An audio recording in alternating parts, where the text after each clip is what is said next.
وأشهد الصالحين والعلماء العاملين والأئمة الراشدين اللهم شيخنا ومشايخنا ومشايخهم إلى المنتهى ثم خصوصا إلى مصنف هذا الكتاب شيء الفاتحة. أعوذ بالله من الشيطان الرجيم. بسم الله الرحمن الرحيم.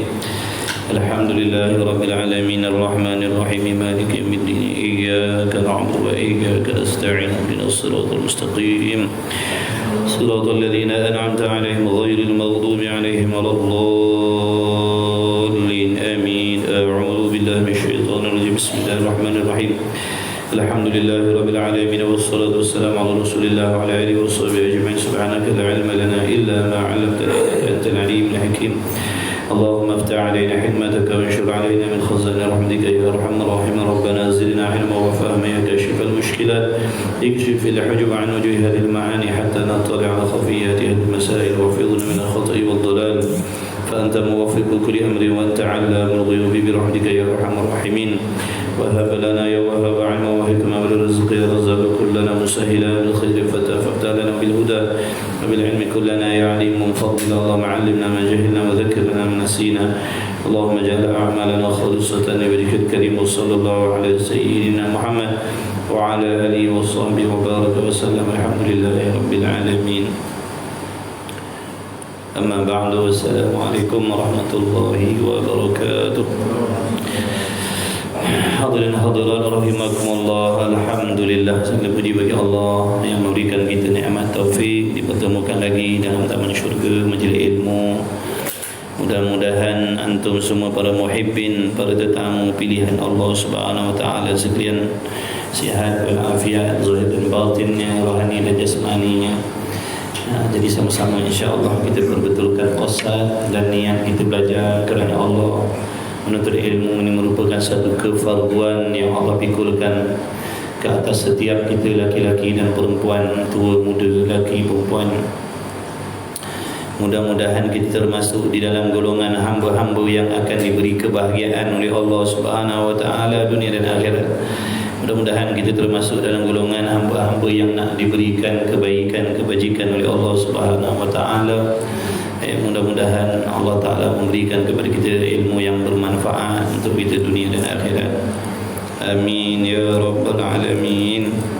InsyaAllah kitab yang pertama Faridatul Faraid. Kitab Tauhid pasal apa? 67. Astagfirullah. Perenggan kedua, perkataan. Bismillahirrahmanirrahim. Kitab Faridatul Faraid, Rumi 67, Syafi'iyah. Jadi mutasawwif. Qala al-muallif rahimahullah ta'ala wa nafa'ana wa iyyakum bi'ulumihi wa bi'ulumi masyayikhina fid daraini amin ya rabbal alamin. Dulu kata musannif rahimahullah ta'ala, dan yang membawa kepada riddah itu 3 perkara.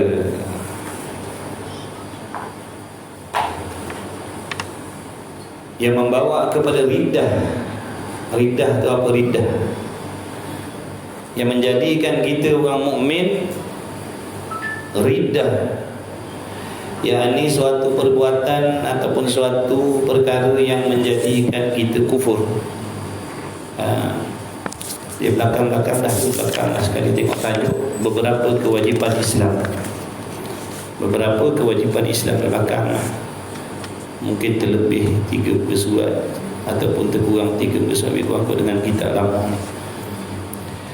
Jadi wajiblah bagi kita setiap laki-laki dan perempuan yang mukallaf, wajib kita memelihara iman kita. Wajib kita memelihara akidah kita.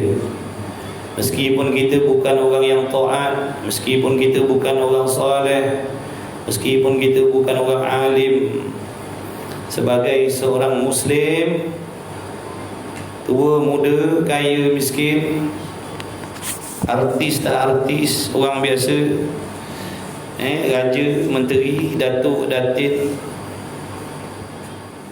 siapa lagi, Wajib menjaga akidah kita. Wajib menjaga akidah daripada jatuh kepada murtad. Wajib jaga.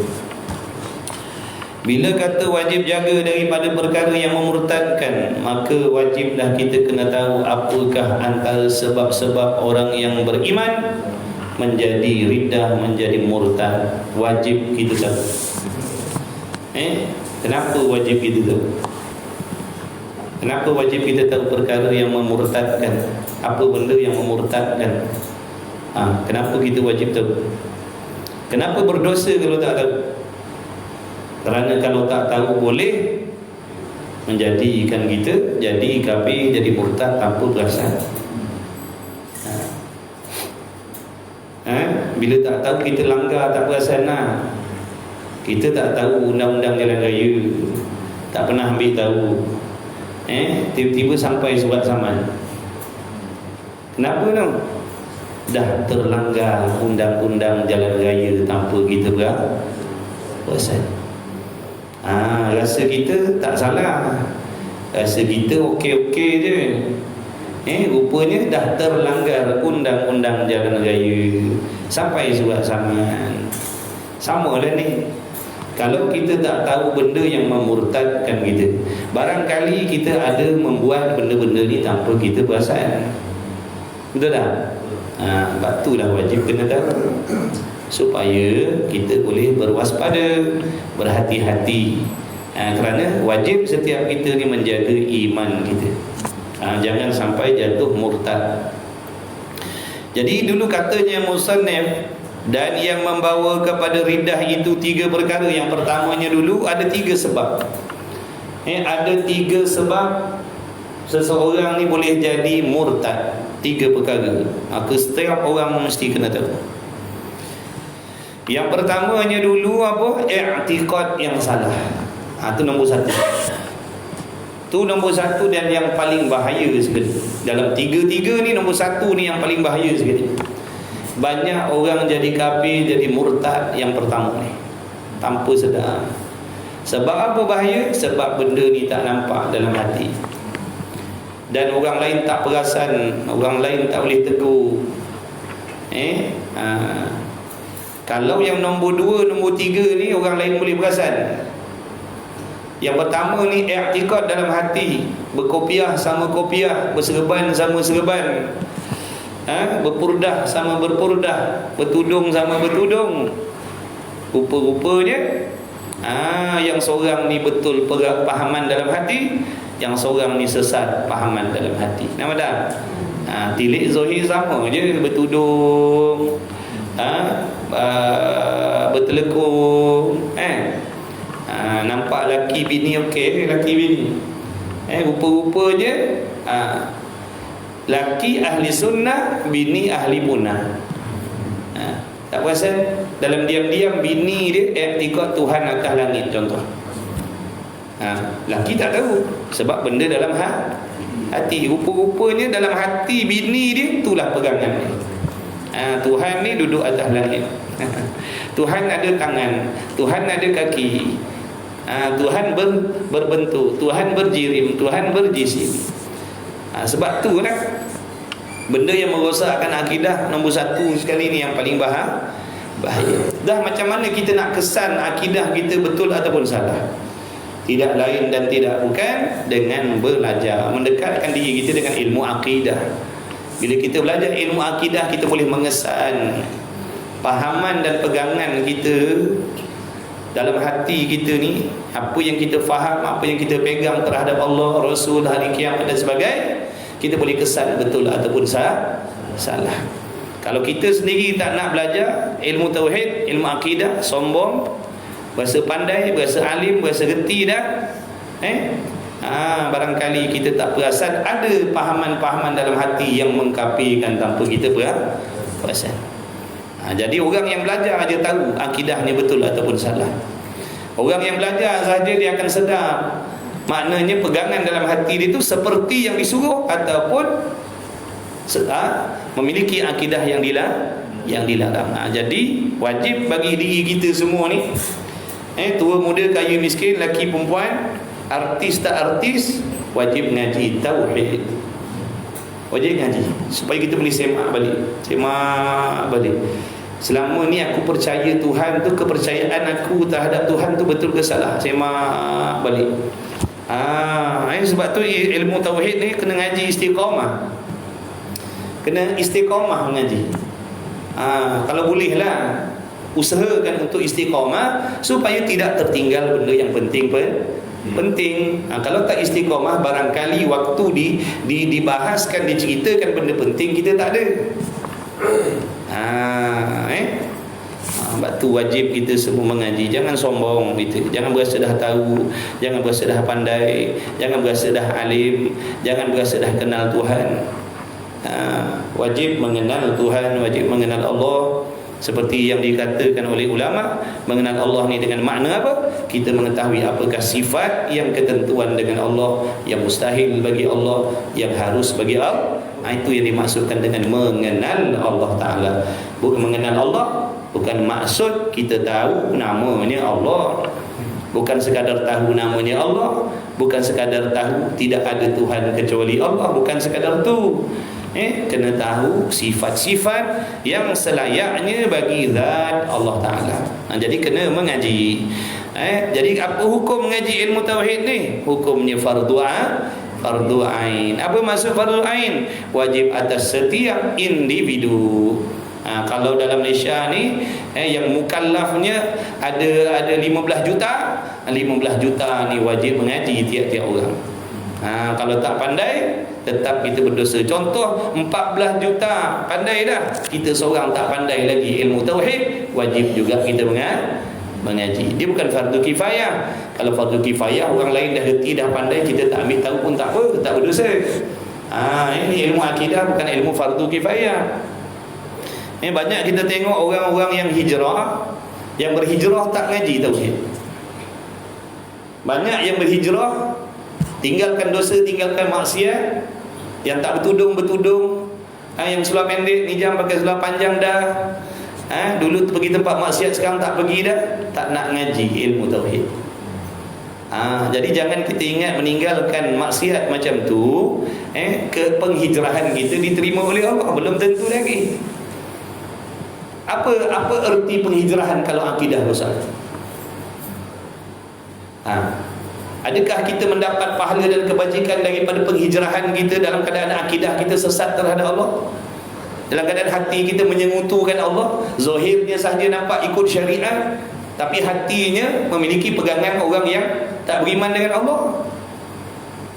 Sebab tu jangan kita berpuas hati sekadar kita dah berhijrah, lepas tu kita beribadat tak nak mengaji. Sebab tu penghijrahan tanpa menuntut ilmu satu kesesatan. Penghijrahan tanpa menuntut ilmu satu kesesatan. Kita disesatkan. Kita akan perasan yang kita dah berhijrah, kita perasan yang kita dah betul sebab dah tinggalkan maksiat. Rupanya maksiat hati kita tak tinggalkan. Mana maksiat hati? Mensyirikkan Allah. Sebab tu kena ngaji kita semua. Jangan buat kerah kepala tak nak ngaji. Jangan buat kerah kepala tak nak ambil tahu, jangan belagak sombong gitu. Sebab tu Islam ni ajar kita sifat tawaduk, merendah diri. Aku tak pandai agama ni, aku kena ngaji. Dalam bab dunia aku pandai, bab dunia aku ahli, bab dunia aku alim. Tanya, bagaimana nak kaya? Aku boleh jawab. Macam mana nak selamatkan diri daripada bahaya atas dunia? Aku boleh jawab. Sebab aku ahli dunia. Kita pandai. Selok belok nak kaya, selok belok nak melipat kali gandakan harta, kekayaan, kemewahan, itu memang bidang kita. Tapi kalau dalam bab ilmu, amal, ibadah akhirat, kita bukan ahli. Minta maaf, tak pandai. Maka aku nak kena mengaji, kena belajar. Bagus betul. Ngaji. Takut-takut dalam diam ni ada benda yang mengkapikan kita tanpa kita sedar. Tak kenanya besok kita ingat mati husnul khatimah, rupa matinya su'ul khatimah. Kita ingatkan yang kita nanti mati husnul khatimah, rupanya mati dalam keadaan tidak beriman dengan Allah. Baik kita belajar sekarang, biar nampak salah kita sekarang. Daripada saat sakaratul maut tu baru kita tahu kita tak beriman. Na'udzubillah. Baik kita tahu sekarang, salah rupanya selama ni pegangan aku, salah rupanya selama ni pahaman aku. Tak apa, makna bertaubat kepada Allah, belajar, perbaiki. Daripada besok saat sakaratul maut baru tahu kenapa malaikat maut cabut nyawa lain macam ni.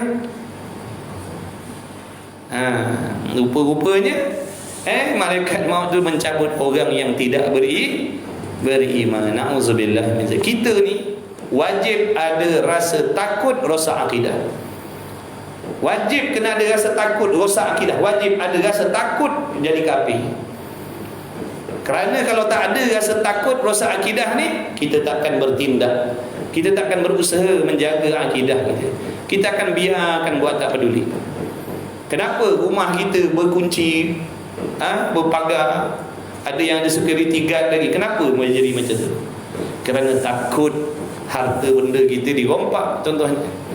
Daripada takut tu kita akan membuat sesuatu. Begitulah. Kalau kita ada rasa takut, rosak akidah, kita akan bertindak. Apa tindakan kita? Aku nak ambil tahu lah, aku nak pergi belajar lah. Takut-takut nanti, takut-takut akidah aku ni salah, jadi aku nak pergi belajar. Tapi kalau tak ada rasa takut, kita buat tutup guru ajak kita belajar, ajak mengaji, kita palingkan muka. Buat apa nak belajar? Aku bukan orang kafir. Buat apa nak belajar? Aku bukan baru masuk Islam. Sombong, ujub, perasan. Itu bahaya. Jadi mengajilah kita siapa pun. Jangan sombong mengaji. Bila belajar nanti Allah akan tunjukkan kesalahan kita satu persatu. Allah akan tunjukkan kesilapan kita supaya kita perbaiki. Nanti yang pertama belajar akidah. Ni kitab akidah ni yang kita sedang baca ni. Ngaji akidah ni. Ngaji kita. Dan banyak lagi kita akidah yang lain. Ini antaranya wajib ngaji. Yang kedua, yang kedua, merosakkan akidah, perkataan. Jadi kita kena tahu perkataan, ucapan, tuturan yang macam mana kalau kita tuturkan mengkafirkan kita. Jadi percakapan macam mana supaya kita boleh kawal lidah kita ni. Jangan menuturkan perkataan yang boleh mengkufurkan kita. Mana dia contoh? Seperti seperti ni dia nak bagi contoh perkataan yang memurtadkan kita. Na'udzubillah. Seperti dikatakan bagi Muslim berkata kepada orang Islam, "Hei kafir." Dikata pada orang Islam, dia kata, "Hei kafir." Yang dipanggil hei tadi itu saudara dia. Dia kata hei tadi itu kawan-kawan dia, orang Islam. Dia panggil hei kafir di sini. Murtad yang memanggil tu. Na'udzubillah. Kafir yang memanggil tu riddah. Jadi jangan buat sembarang. Jadi kita ni walaupun Allah bagi mulut, bagi lidah, perkataan kita ada sempadan. Bukan semua benda kita boleh cakap. Bukan semua benda kita boleh tuturkan. Walaupun kita ni ada lidah, bukan semua benda kita boleh tuturkan. Ada benda-benda yang kalau kita tuturkan merosakkan, memudaratkan kita. Ini memudaratkan iman kita. Jangan panggil saudara kita ni panggil kafir, jangan. Kecuali terang nyata jelas dia buat benda yang mengkafirkan tu lain. Terang-terang contohnya dia pijak Quran depan mata kita.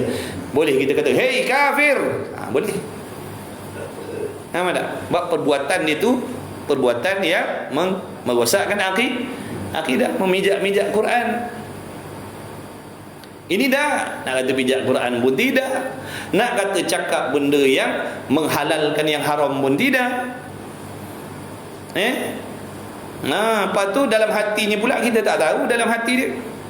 Adakah dia percaya Tuhan selain Allah? Dia tak ada. Tak nampak pun. Tiba-tiba kita panggil, "Hei kafir." Rosak akidah yang memanggil. Bukan yang dipanggil, yang memanggil tu rosak akidah. Atau dia kata apa? Hei Yahudi.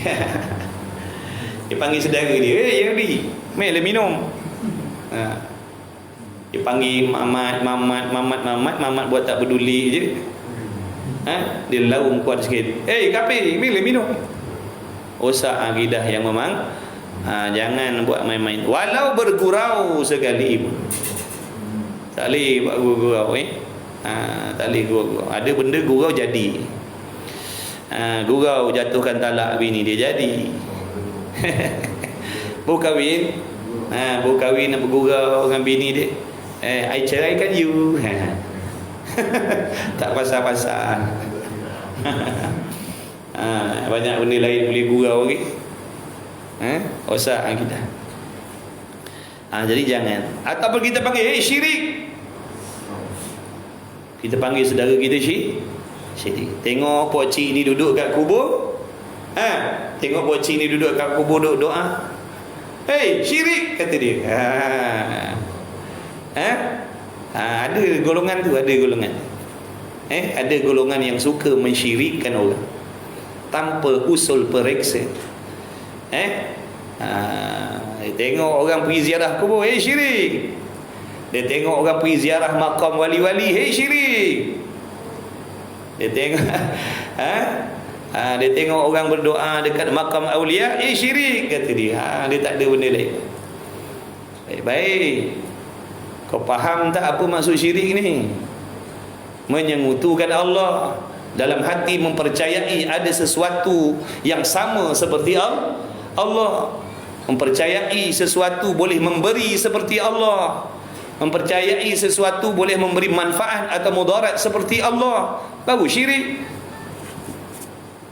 Ni kita tengok orang berdoa dekat makam aulia, pergi ziarah makam Imam Syafi'i, pergi ziarah makam Imam Nawawi, pergi ziarah makam Rasulullah, duk berdoa, pergi ziarah makam Baqi' Ma'la, duk berdoa. Syirik.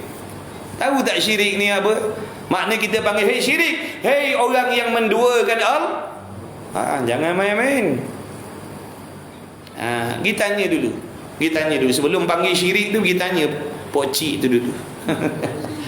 Pak Cik minta maaf lah, nak tanya ni, Ana nak tanya Pak Cik lah.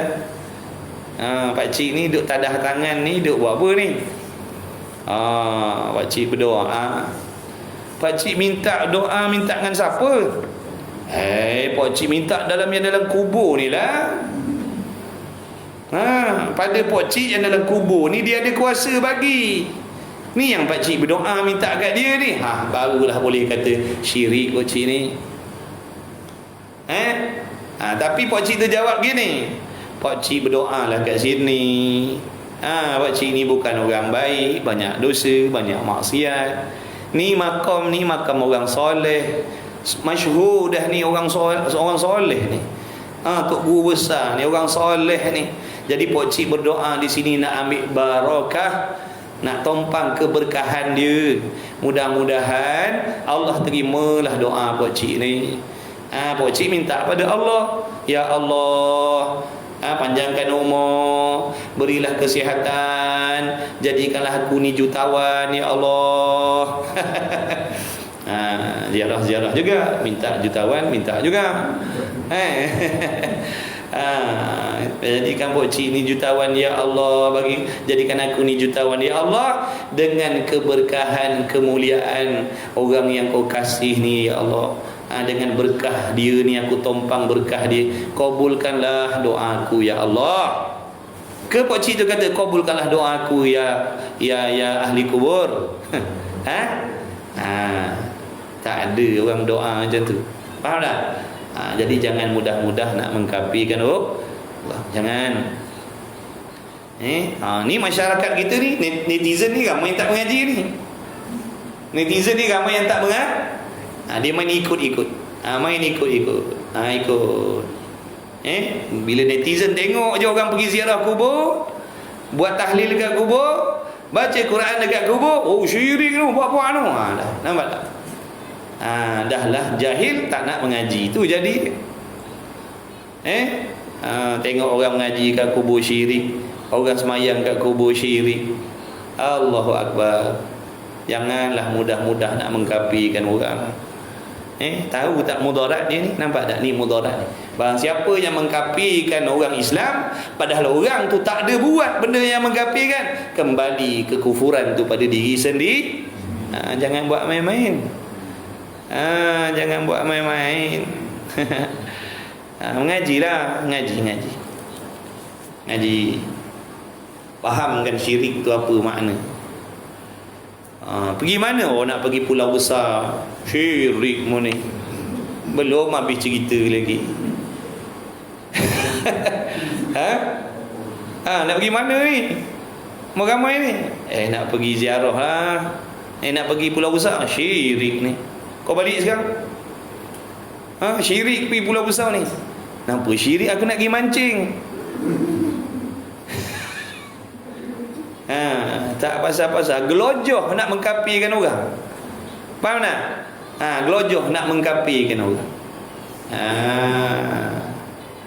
Allahu Akbar. Pergi pulau besar nak pergi mancing syirik kata. Sesahkan dengan joran tengah belakang. Kau pusing sekejap, sesahkan. Kau ni kerja kau nak mensyirikkan orang aja. Ambil aku nak sesahkan belakang dengan joran 15 kaki ni.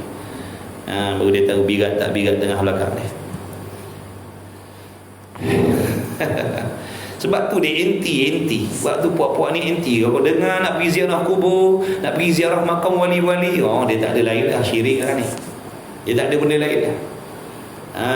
Dia ingatkan orang yang pergi ziarah orang-orang awliya, wali-wali ni berdoa minta dengan orang dalam kubur.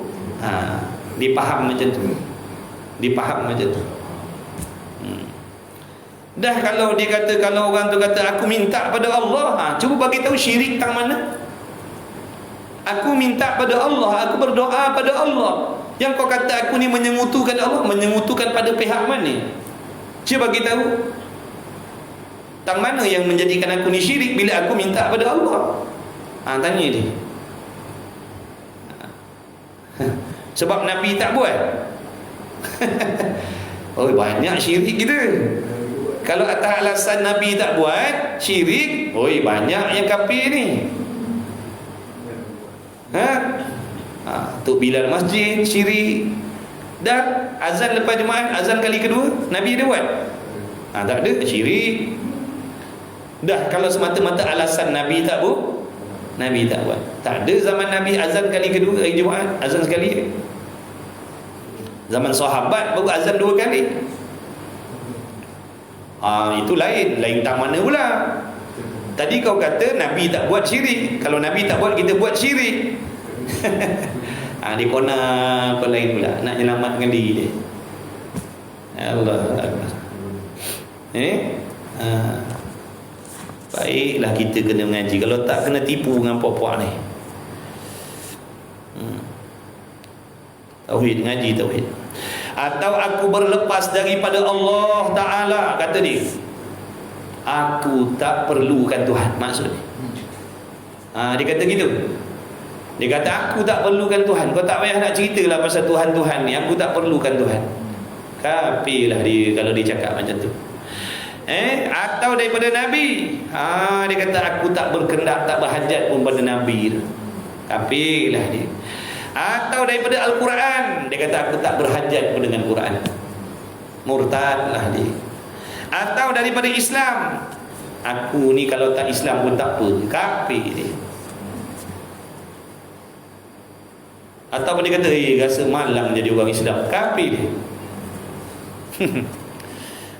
Dia kata aku rasa malang jadi orang Islam ni, tak bebas. Kafir dia. Kafir dah kau tu kalau kau cakap macam tu. Na'udzubillah min zalik.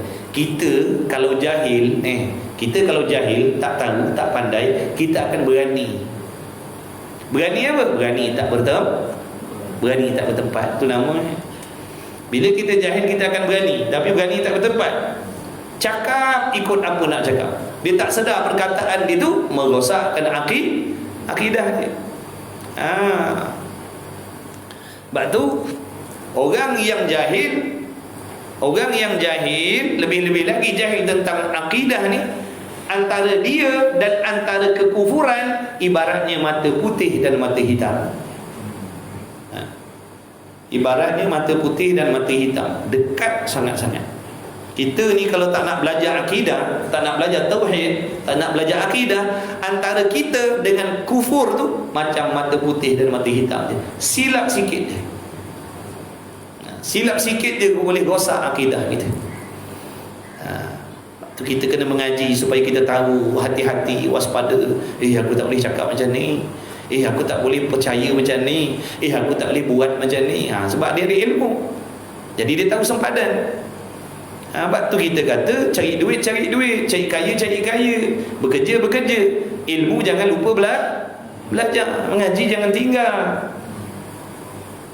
Kita bekerja pagi, petang, siang, malam, nak bawa ke mana harta benda kekayaan kita tu? Sampai bila kita nak bawa? Yang dalam kubur tu besok macam mana nasib kita? Walau kaya macam sultan sekalipun, kalau dalam kubur kita, kalau dalam kubur tu besok dihimpit oleh Allah, na'udzubillah min zalik, berselisih tulang rusuk kita dalam kubur tu, apa faedahnya? Kalau atas dunia ni rumah kita 8 lapis, bilik air kita macam ruang tamu orang lain, bilik tidur kita macam padang bola. Punya mewahnya, tak apalah mewah tu, tapi apa faedahnya kalau atas dunia kita memiliki kemewahan yang macam tu, dalam kubur kita berselisih tulang rusuk kita, dihimpit. Adakah kita tak percaya antara azab kubur yang Nabi kata tu, berselisih tulang rusuk kita, dihimpit oleh bumi? Apa faedahnya? Dulu rumah kita seluas-luas ni, dalam kubur berselisih tulang rusuk kita, diazab. Apa faedahnya kekayaan kita dulu? Mana pergi kaya kita? Mana pergi harta kita? Sebab tu jangan lupa belajar, jangan lupa mengaji. Yang ulama duk pekik-pekik pada kita tu, dia nak suruh kita mengaji je, bukan nak minta harta kita. Dia nak suruh kita belajar supaya kita selamat dunia akhirat.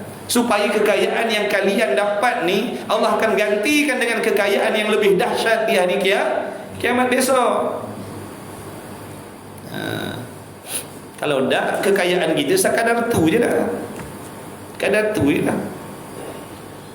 Ngaji yang sudah buat buku baru. Yang sudah, yang tak ngajilah, yang tak belajarlah. Mulai malam ni azam aku nak belajar agama, aku nak ngaji. Mulai malam ni aku nak belajar, aku nak ngaji, aku nak perbaiki ibadah aku sebagai persiapan aku nak bertemu Allah. Dah waktu kerja gilah kerja, waktu kerja gilah kerja, waktu niaga gilah niaga, waktu ngaji, waktu ngangkat kawan, waktu kedai kopi. Mengaji jangan tinggal. Mengaji ni, daripada mengaji ni nanti kita akan dapat petunjuk daripada Allah apa yang kita perlu buat dan apa yang kita tak boleh buat. Islam bukan melarang kita tak boleh bekerja, tak boleh berharta, tak boleh kaya, tak boleh seronok. Dah, Islam bukan agama yang macam tu. Islam ni mengawal. Kau nak kaya, ada kawal, ada kawalan. Kau nak kaya boleh, tapi yang ni jangan tinggal. Nak kaya boleh, jangan sampai menipu orang. Nak kaya boleh, jangan sampai riba. Nak kaya boleh, jangan mencuri. Contohnya, bukan larang kaya, ada sempadan. Nak seronok anak bini, seronoklah, tapi jangan sampai tak semayang. Nak seronok anak bini, jangan sampai didik anak bini kita bukan dengan cara yang bukan Islam. Nak seronok dengan anak bini, jangan sampai tak didik anak bini dengan agama. Nak seronok bagi dengan anak bini, jangan sampai tak mengaji. Boleh nak seronok, jangan tinggal mengaji itu. Daripada mengaji ni nanti kita tahu bagaimana cara nak beribadah kepada Allah. Mengajilah, mengaji. Allah yang bagi kita rezeki, bukan Allah minta rezeki daripada kita. Allah yang memberi kita rezeki. Allah tak minta rezeki daripada kita. Yang sudah perbaiki, taubat kepada Allah. Allah Maha menerima taubat. Siapa yang nak kembali kepada Allah, pasti Allah akan terima dia. Kecuali kita tak sudi nak kembali kepada Allah. Selagi mana hamba dia sudi nak kembali kepada Allah, Allah lebih beribu kali, berjuta kali Allah sudi nak terima kita. Kecuali kita tak sudi, itu tak dapatlah.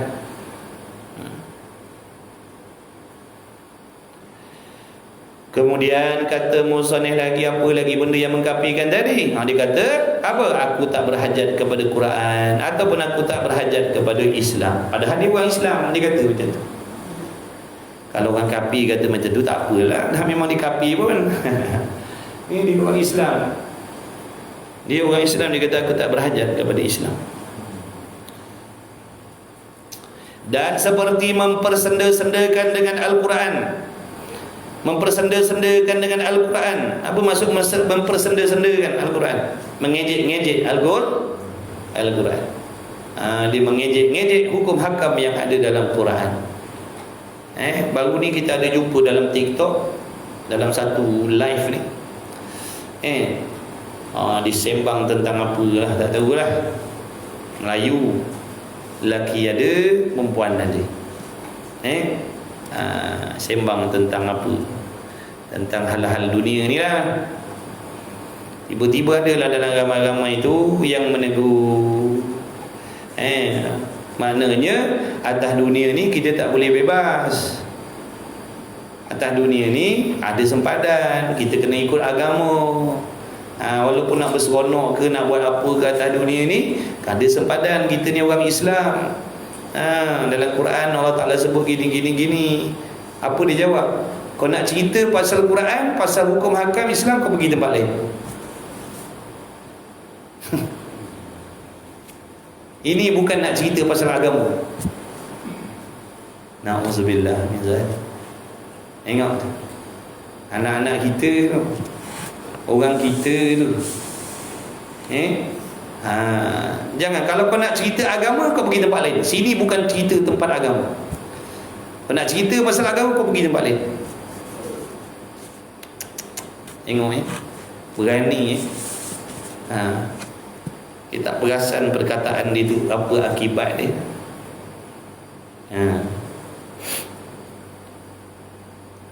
Nah, cerita pasal Quran pergi tempat lain. Ini tak ada kena mengena. La ilaha illallah. Bukankah dalam kitab tauhid duk sebut apa sahaja perbuatan, apa sahaja kelakuan kita tak boleh lepas daripada hukum hakam Allah. Kau nak bersembang dalam TikTok ke, kau nak berchatting ke, kau nak buat apa ke, mesti ada hubung kait dengan hukum hakam Allah. Tak ada satu pun gerak-geri kita ni yang terlepas daripada hukum hakam Allah. Ni tiba-tiba kau cakap, nak cerita agama, pergi tempat lain. Sini tak ada kena mengena. Apa maksud?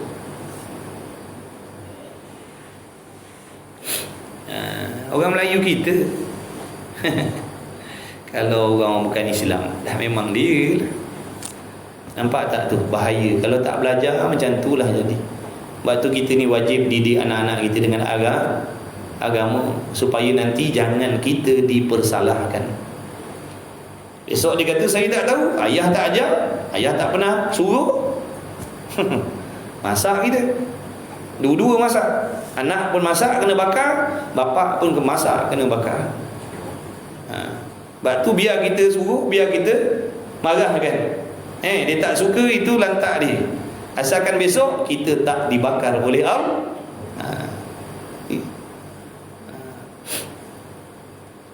Kemudian apa lagi? Mengolok-olokkan Al-Quran. Contohnya apa? Dia membaca tu, dan membacanya Quran dengan qasad mengolok-olok akan dia dan menghina dia. Dia baca Quran tapi dia guna lagu-lagu, entah apa-apa lagu. Dia baca Quran, digunakan lagu-lagu yang tidak sepatutnya, yang tidak selayaknya dengan Al-Quran. Niat dia nak mempersenda-sendakan Quran. Dia bacanya Al-Quran dengan lagu rap contoh. Ayat Quran dia baca dengan lagu rap contoh. Rosak akidah. Rosak akidah. Sebab tu ada lagu-lagu Quran yang ulama iktiraf, buat lagu ni boleh. Kalau lagu macam ni tak boleh. Sebab apa? Menghina Quran. Kalau buat lagu-lagu macam tu menghina Quran. Tapi kalau dah tak mengaji, ikut suka hati lah. Dia fikir betul, dia fikir boleh. Kemudian yang ketiga, wallahu a'lam. Okey, satu lagi, yang ketiga. Yang ketiga, perbuatan. Yang mengkufurkan, yang mengkafirkan kita orang Islam beriman ni boleh jadi kafir dengan sebab apa? Perbuatan. Perbuatan yang macam mana contoh? Seperti sujud kepada makhluk. Sujud macam semayang tu. Sujud macam semayang tu, letak kepala atas lantai tu, atau panggil sujud. Sujud pada makhluk. Makhluk ni apa? Sesuatu yang dijadikan oleh Allah. Oleh Allah, tak pedulilah apa saja yang dijadikan oleh Allah, manusia ke, binatang ke, dinding ke, kereta ke, bini ke, laki ke, mak ayah ke, makhluk. Tak boleh sujud pada mak ayah kita. Tak boleh. Kan Nabi kata, kalau andai kata bolehlah manusia ni sujud sesama makhluk, aku akan perintahkan para isteri sujud pada suami. Kerana besarnya pangkat suami, tingginya darjat suami. Tapi oleh kerana Allah tidak membenarkan sujud sesama makhluk, maka Nabi tak perintahkan orang perempuan sujud pada suami. Mana kalau boleh, tentu Nabi akan suruh sujud kepada suami. Jadi tak boleh sujud. Kalau nak cium tangan boleh. Cium tangan. Mak ayah kita tengah duduk belunjuk kaki, nak cium kaki mak ayah boleh. Yang tak bolehnya sujud. Nak cium kaki mak ayah kita boleh. Bukan sujud, nak cium kaki mak ayah kita. Mak kita duduk, kita nak cium kaki. Suami kita nak cium kaki suami boleh. Tapi siapa sanggup nak buat macam tu? Cium tangan pun susah, nak cium kaki minta ampun.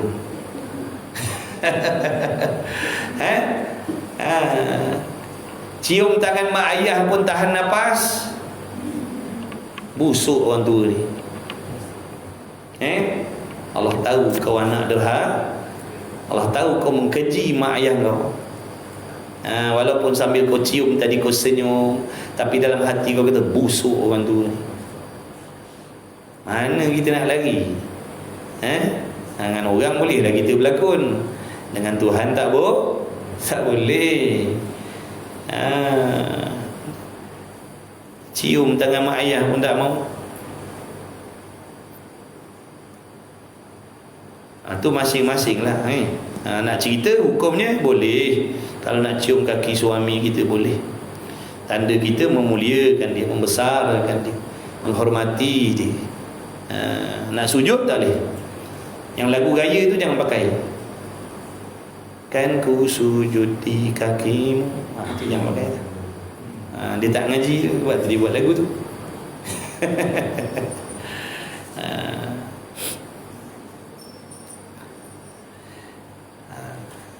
Sujud kepada Kaabah contohnya. Dia pergi Mekah, dia pergi haji ke umrah ke, dia sampai depan Kaabah, dia sujud pada Kaabah. Niatnya sujud pada Kaabah tu rosak akidah. Orang pergi haji bertambah iman, kita pergi haji jadi kafir kat Mekah pula dah. Tak pasal-pasal. Dah tak ada ilmu. Nak ibadat tapi ilmu tak mau. Tu jadi. Ibadat nak, ilmu tak nak. Tu jadi. Orang buat ibadat dapat pahala kebajikan, kita buat ibadat dapat dosa lah pula. Kemudian apa? Dan menghinakan mazhab seperti menjatuhkan dia mazhab pada tempat yang diluati, tempat kotor. Saja letak Quran tempat kotor, saja letak Quran kat bawah-bawah ni, niat nak merendahkan Al-Quran. Sebab tu mana-mana masjid surau, kalau boleh usahakan kalau nak buat rak Quran, pastikan atas pinggang. Pastikan atas pinggang. Jangan buat rak di bawah-bawah tu. Kalau orang semayang, orang lalu Quran sama taraf dengan, sama pagah dengan kaki, dengan tapak kaki. Na'udzubillah. Jangan, kita kena muliakan Al-Quran walaupun tak baca. Kena tempat tinggi. Ataupun Quran kita letak sesuatu atas Quran. Kalau saja-saja haram. Kalau niat nak menghina, kafir. Quran kita letak kunci kereta kita. Kita harga 500,000. Nak kunci dia kecil je tu aja. Quran, kita letak kunci Porsche kita atas Quran. Dengan contoh dia niat apa? Nak merendahkan Al-Quran. Aku lagi mahal lagi. Al-Quran ni apa? Kertas je. Dia pun letak kunci atas Quran dengan niat nak merendahkan Quran. Rosak akidah. Jadi jangan buat main-main. Kalau letak kerana berhajat, contohnya tengah baca Quran tu angin bertiup ke, susah kita nak baca, letak sesuatu dengan niat apa, nak mengelakkan mazhab kita yang baca itu terselak ke tempat lain, itu tak apa, ada hajat. Ni tak saja-saja, haram hukum ni, tak boleh. Lepas tu kalau ulama disusun kitab pun ada martabat. Kitab apa kat bawah, lepas tu kitab apa, yang paling atas sekali Al-Quran. Ni semua ada adab dia. Ataupun kita letak majalah-majalah ke atas Quran. Letak majalah atas Quran. Majalah mangga letak atas Quran. Ada kira majalah mangga. Ataupun buku bisnes kita. Cara menjadi jutawan sekelip mata. Buku ni rujukan. Quran ada letak atas Quran. Haram hukum. Kalau niat nak merendahkan Quran, rosak akidah.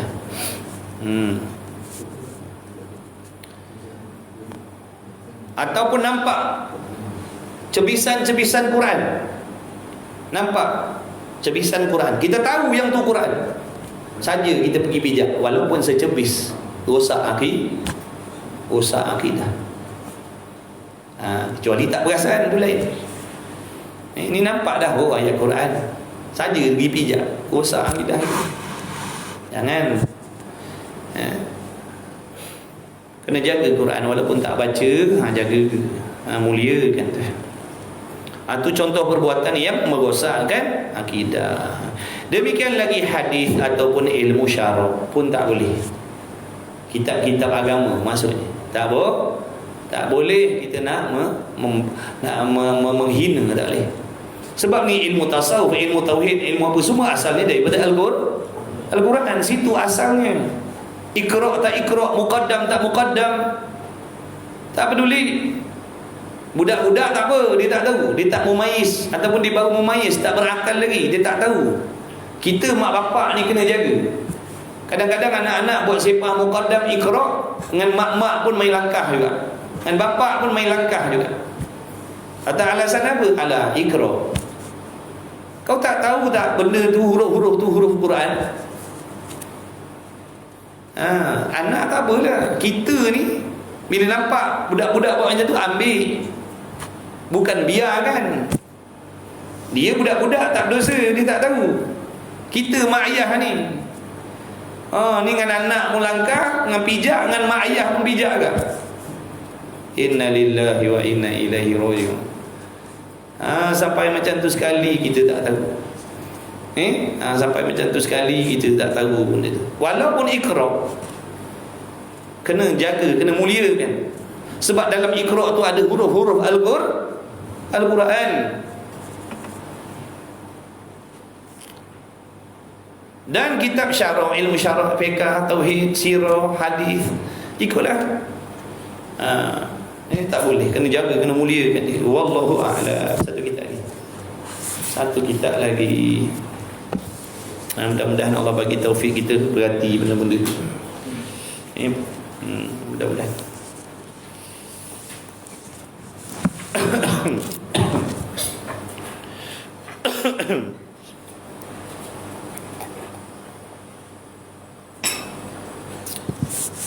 Muka surat apa ya? 109 dengan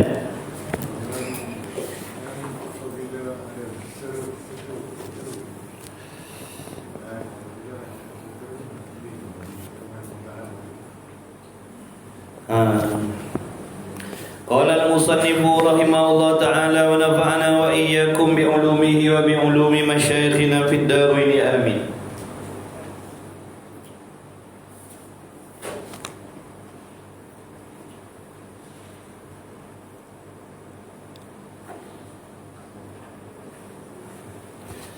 Dan apabila ada seteru dengan mudarat ini sekaliannya, sebenarnya atas orang yang akil bahawa diceritakan dengan pekerjaannya.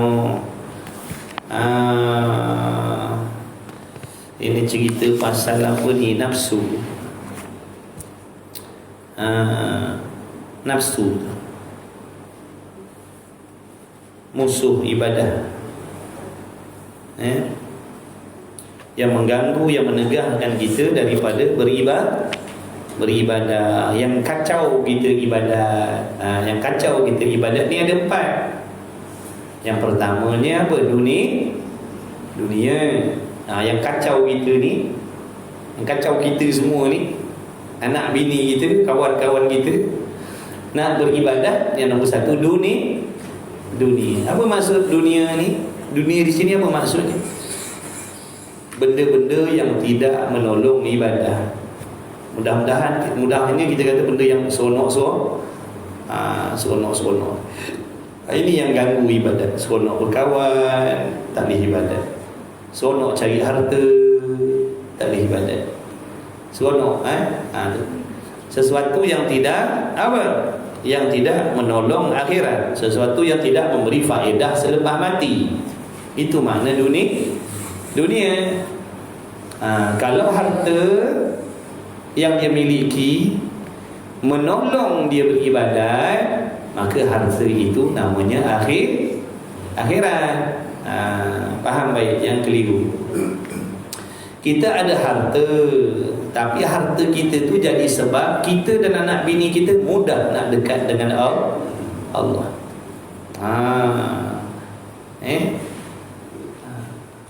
Jadi walaupun duitnya berjuta, hartanya banyak, dia billionaire, dia namanya ahli akhirat. Bukan maksud kaya itu ahli dunia.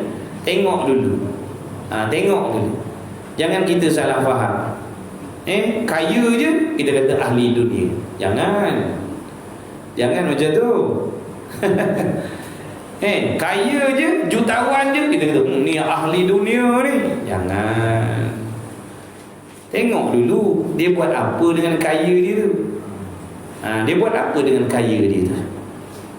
Kalau kaya dia tu menjadikan dia dan anak bininya takut kepada Allah, dekat kepada Allah, tidak leka kepada Allah, tak sombong, tak lalai, maka kekayaan itu tadi namanya akhirat. Kalau kita kata kaya jutawan tu ahli dunia, makna kita dah memalitkan benda tu pada sahabat radhiyallahu taala anhu. Sahabat ramai yang kaya betul. Siti Khadijah radhiyallahu taala anha bukan calang-calang orang, jutawan, billionaire. Adakah dia ahli dunia? Namalah. Jadi kalau kalian nak jadi jutawan, nak jadi orang kaya, contohi sahabat Nabi radhiyallahu taala anhu. Kekayaannya digunakan untuk agamanya. Ni kita kaya, duit banyak, gaji puluh ribu sebulan, ada yang ratus ribu sebulan gaji, tapi tak mampu nak beli pakaian yang menutup aurat anak bini ni. Nampak tak? Jadi harta kekayaan yang ada pada dia tadi, walaupun beratus ribu, tidak boleh menolong dia dan anak bininya beribadah kepada Allah. Sebab tu betulkan niat kita dalam mencari rezeki, walaupun halal. Kalau niatnya salah, kata Imam Ghazali, dia maksiat juga. Rezeki halal tapi niat maksiat. Niat bukan untuk ibadat, niat nak berseronok, maksiat. Saya berniaga, saya berkebun, saya berniaga, dan hasil kebun tadi saya jual sendiri. Daripada malam jejak ke malam saya berniaga. Bila dapat duit banyak, saya enjoy dengan duit itu tadi. Nampak tak? Jadi apa tujuan saya mencari rezeki halal tadi? Untuk berseronok. Sebab tu Imam Ghazali kata, Barang siapa yang mencari rezeki yang halal, niat untuk berseronok dengan harta dia, maksiat. Sebab tu kita ni betulkan niat kita mencari rezeki. Kita cari rezeki untuk ibadah, baru Allah tolong kita ibadah, baru mudah kita nak beribadah dengan rezeki tu. Ni dah memang niat kita nak berseronok. Walaupun dengan rezeki halal, niat nak berseronok, kita takkan boleh beribadat. Contoh macam tadi saya kata tadi, gaji dia 100,000 sebulan, tapi niat bukan untuk ibadah. Nampak tak? Dia tak mampu nak membelikan pakaian menutup aurat untuk anak bini dia. Sebab niat dia bukan untuk ibadah, niat dia untuk seronok. Sebab tu Allah mudahkan dia untuk berseronok. Namun untuk ibadah dia tak mampu, sebab bukan itu niat dia mencari rezeki yang halal tadi. Jadi jangan kita ingat mentang-mentang halal kita boleh pukul semua. Ada sempadan. Bahkan kebanyakan kita dengan sebab memburu rezeki halal ni lah, kita tak ada masa nak beribadat dengan Allah.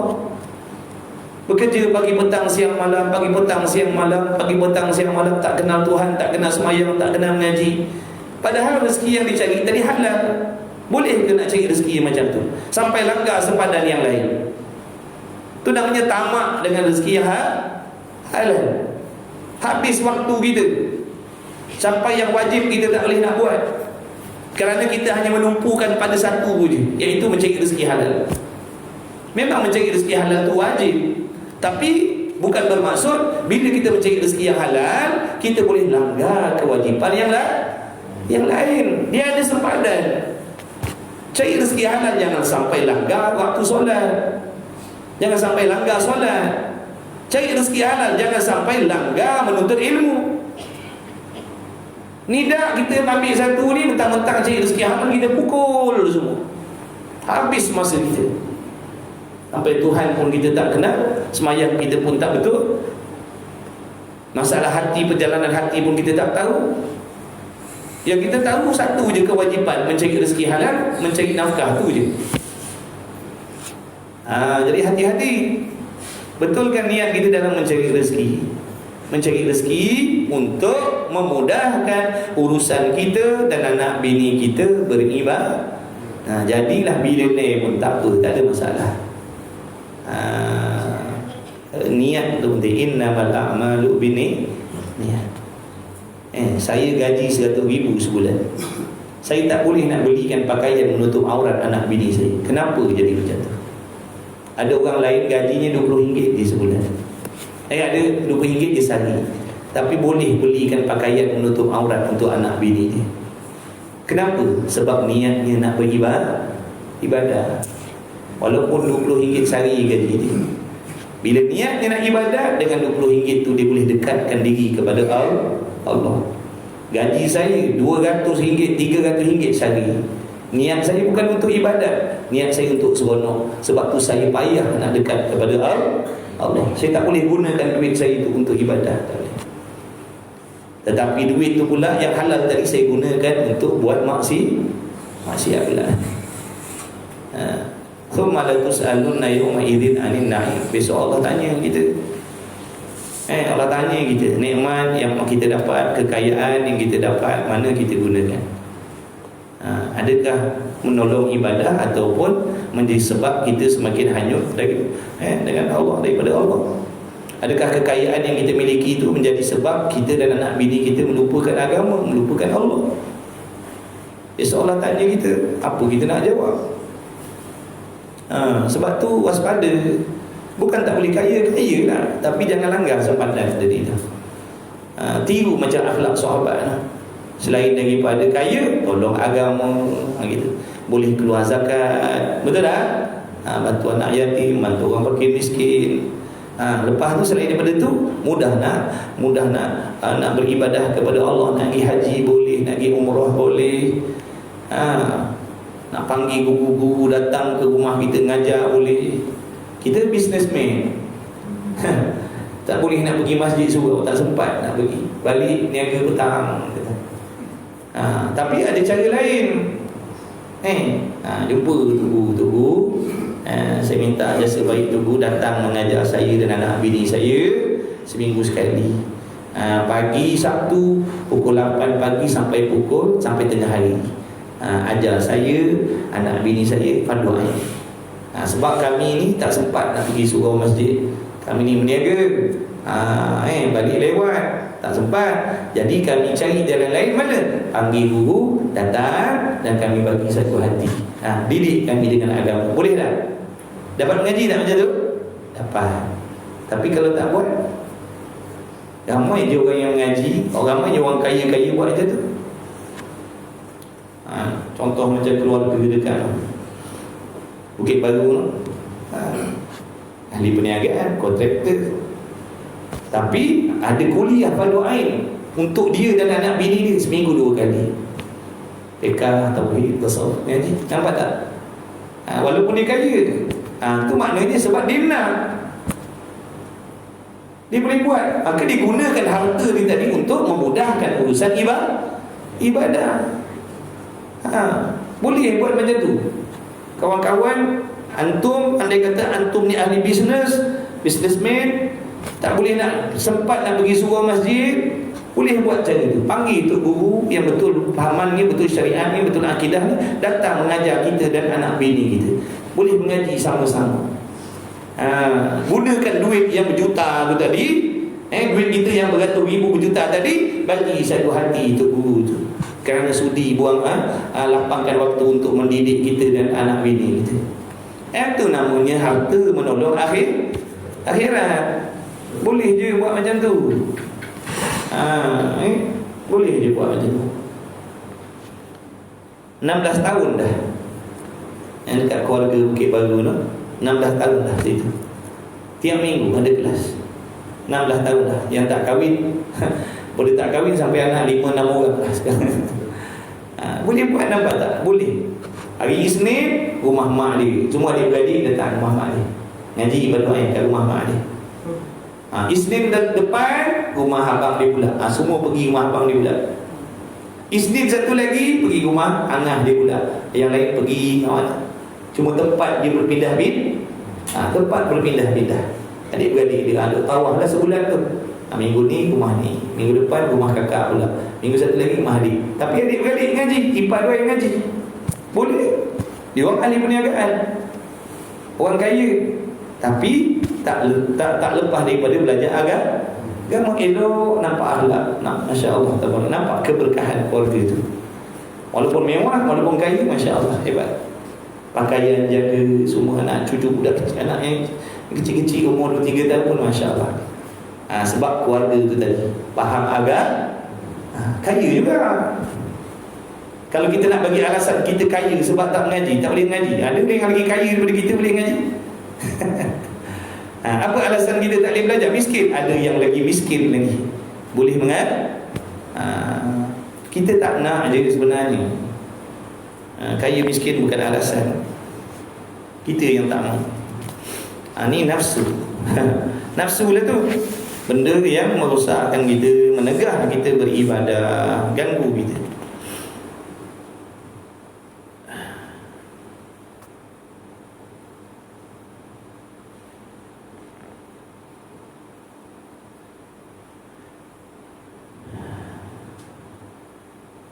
Dan apabila ada seteru yang ni nafsu ni dengan mudarat ini, makna nafsu ni kalau kita turutkan akan memberi mudarat lah pada kita.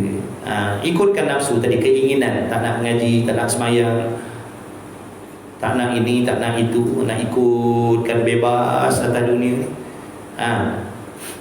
Sebenarnya atas orang yang akil, orang yang waras, bahawa diceritakan dengan pekerjaannya, makna berhati-hati, berwaspada dengan apa? Dengan bahaya, dengan kebinasaan, dengan tipu helah yang dibawa oleh hawa nafsu. Kita yang berakal ni kena waspada dengan kelicikan nafsu dalam nak merosakkan kita. Kita kena hati-hati. Hati-hati. Wallahu ta'ala waliyul hidayah wat taufiq bi fadli. Bermula Allah Ta'ala lah empunya petunjuk dan yang memberi taufik untuk ibadat dengan limpah kurniaan-Nya Allah. Maka jika engkau kata, maka apa helah tiba-tiba bagi kami pada seteru ini, dan apa tadbirnya pada pekerjaannya nafsu, maka nyatakan olehmu bagi kami yang demikian itu. Jadi macam mana kami ini nak menyelamatkan diri daripada permainan nafsu yang menipu daya kami daripada ibadat? Macam mana cara dia? Tolong tunjukkan, tolong terangkan, tolong bagi tahu supaya kami ini boleh menyelamatkan diri, supaya kami boleh berhati-hati, berwaspada dengan musuh ibadat yang namanya nafsu. Ketahui olehmu bahawasanya barang yang kami sebut pada barang yang terdahulu, mana pada mukadimah bab ni, adalah pekerjaannya sangat payah. Oh, sangat payah. Imam Ghazali kata sangat payah. Imam Ghazali kata sangat payah. Takkan kita nak kata mudah pula. Imam Ghazali kata nak menguruskan, nak mengawal, nak menjaga, nak menyelamatkan diri daripada tipu daya nafsu ni, Imam Ghazali kata sangat payah. Takkan kita ni pula kata sangat mudah. Dan sukar, payah benda ni. Bila dah sangat payah, sangat sukar, kalau kita buat main-main, jawabnya kita takkan selamat. Imam Ghazali kata sangat payah, sangat susah. Kalau kita main-main, memang tak selamat kan? Kerana tiada dapat mengeras dengan sekali, seperti segala seteru yang lain. Nafsu ni dia punya degil ni tak sama macam yang lain-lain tu, yang 4 lagi tu, yang 3 lagi tu. Dunia, makhluk, syaitan. Nafsu yang terpaling jahat sekali dalam 4 geng ni. Ni 4 geng yang mengganggu ibadat, 4 geng yang kacau kita nak ibadat. Dunia, makhluk, setan, nafsu. Yang terpaling jahat sekali nafsu. Bukan setan. Yang kita faham setan yang jahat kan? Ya, setan memang jahat, tapi yang terpaling jahat daripada syaitan adalah hawa nafsu kita.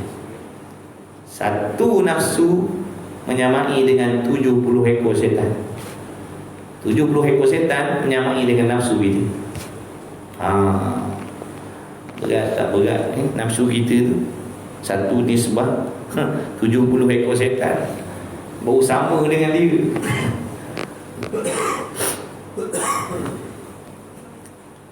Tahu olehmu,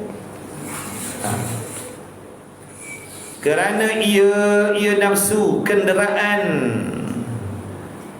Apa maksud kenderaan?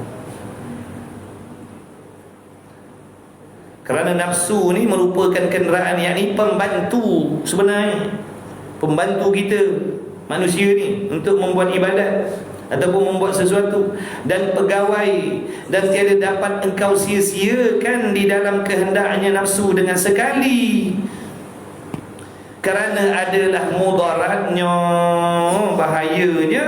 bahayanya nafsu. Nafsu ni dia berbahaya. Nafsu ni berbahaya kalau kita tak berhati, kalau kita tak lawan, memang kita akan mudarat. Maka berkehendaklah kepada jalan yang pertengahan antara dua jalan, supaya engkau peliharakan dia nafsu dengan barang yang menanggung mengerjakan kebajikan dan melemahkan dia nafsu, dan penjarakan akan dia nafsu atas sekira-kira qadar yang tiada berpanjangan daripadanya. Makna nak kena bijak didik nafsu. Dia kalau tak ada tak boleh pula. Dia kalau tak ada tak boleh, tak hidup kita. Nafsu. Jadi nak kena ada ilmu, nak kena bijak mengawal, mendidik dia tu, supaya dia tak liar dan melanggar batasan. Lepas tu ulama' duk ajar kita antara cara-cara dia, antaranya lah nak mendidik nafsu tu supaya mudah nak bekerja sama untuk beribadah kepada Allah. Antaranya macam mana? Dia kata banyak berpuasa. Kemudian selalu ingat azab Allah. Ini cara kaedah yang ulama ajar supaya nafsu kita itu boleh bekerjasama dengan kita untuk taat kepada Allah.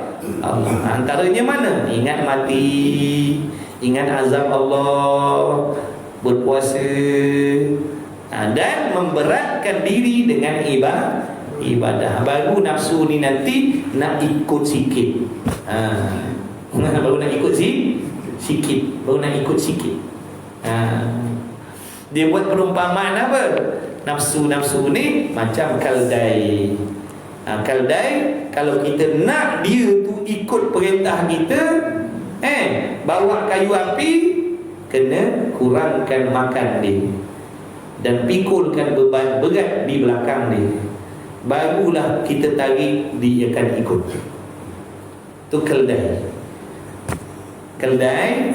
Cara nak kita suruh dia ikut kita, kalau kita nak tarik, cara dia apa? Kurangkan makan dia.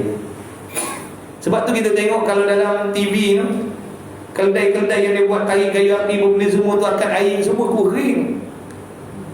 Perasan tak? Kita tak pernah tengok lagi dokumentari, tengok keldai gemuk luar, tarik barang tak ada, semua kering. Kita yang tak tahu ni kata apa? Nanya datang, kubur kering suruh buat kerja. Rupanya macam tu kaedah dia keldai ni.